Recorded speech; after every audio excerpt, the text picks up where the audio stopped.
সীমান্তে গরু, মাদক সহ বিভিন্ন পণ্য চোরাচালানে জড়িত 293 ব্যক্তি বিজিবির কাছে আত্মসমর্পণ করেছে। নওগাঁর নিতপুর সীমান্ত এলাকায় বর্ডার গার্ড ব্যাটালিয়নের কাছে সুস্থ জীবনে ফিরে আসার শপথ নেন তারা। স্বাভাবিক জীবনে ফিরতে ইচ্ছুকদের সহায়তার আশ্বাস দেয় বিজিবি। বিস্তারিত এমআর রকির রিপোর্টে।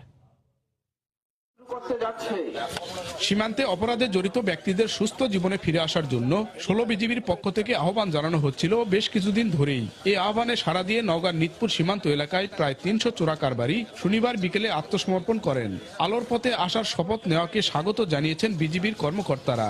আত্মসমর্পণকারীরা অর্থনৈতিক নিরাপত্তার দাবি জানান। চোরা কারবারির সাথে জড়িত থাকার পর দেখলাম যেখানে শুধুই ক্ষতি, পরিবারের লোকজন সব টেনশনে থাকে, চিন্তা ভাবনা করে, ও কারণে সব আমরা আত্মসমর্পণ করতে আসি। আমরা আত্মসমর্পণ করেছি, আমাদেরকে কিছু দিয়ে সহযোগিতা যদি করে ব্যবসা বাণিজ্য করে খাবো। অপরাধ জগৎ থেকে ফিরে আসা এসব ব্যক্তিদের গতিবিধি নজরে রেখে আগামীতে তাদের অর্থনৈতিক সহায়তার আশ্বাস বিজিবির এই শীর্ষ কর্মকর্তা।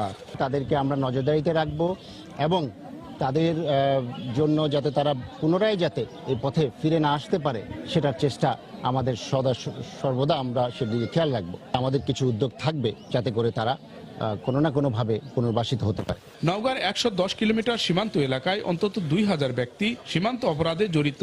সম্প্রতি এ সীমান্তে 3 জন বিএসএফের হাতে প্রাণ হারায়। এমআর রকি, সময় সংবাদ, নওগাঁ।